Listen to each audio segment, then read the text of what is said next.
Just moments ago, we learned Venezuelan opposition leader Corina Machado presented President Trump with her Nobel Peace Prize medal during a White House meeting. She said this was a symbolic gesture recognizing Trump's support for Venezuelan freedom, comparing it to historical acts of shared democratic struggle. She wrapped up that meeting not too long ago, and this is what she had to say.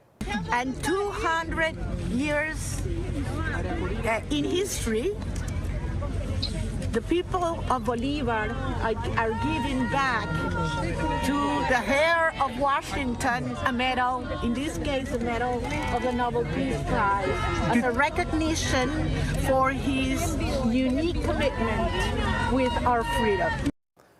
The meeting comes after Trump surprised many by allowing Maduro's Vice President Delcy Rodriguez to assume control. A bipartisan group of senators are also expected to meet with Machado following her White House meeting. Brian Abel has the latest from Washington.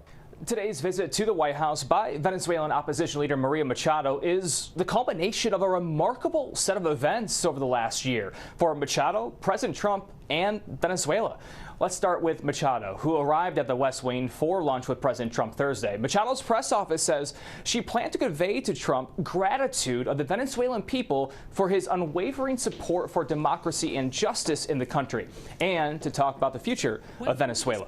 Machado recently won the Nobel Peace Prize, a prize that Trump made no secret of his desire to have.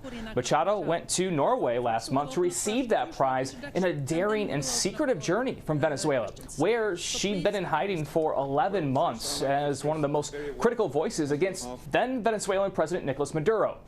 Those 11 months also marked some of the first months of President Trump's second term, a term that's seen the American president lay siege on alleged drug boats with legally questionable airstrikes, many against boats the U.S. says are coming from Venezuela.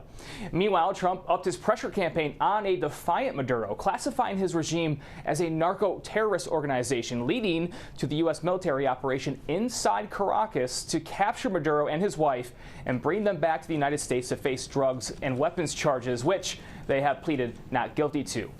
Now, after Maduro's capture, the United States saying it is controlling the country without a clear definition of what that means. A new CNN poll shows the majority of Americans opposing U.S. efforts to control the actions of Venezuela's government. Trump, a day before meeting with Machado, said he talked with acting Venezuelan President Delcy Rodriguez for the first time since the Maduro raid and called her, quote, a terrific person.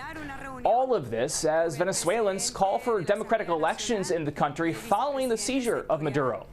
We should note that Machado's party won the popular vote in Venezuela's presidential election last year, yet President Trump is choosing to work with acting President Rodriguez, a Maduro disciple who served as his vice president, previously saying he doesn't believe Machado has the support of Venezuelans, a sentiment Republican Florida Senator Rick Scott contradicted Thursday. Machado scheduled to also meet with a bipartisan group of senators following the White House lunch. In Washington, Brian Abel reporting.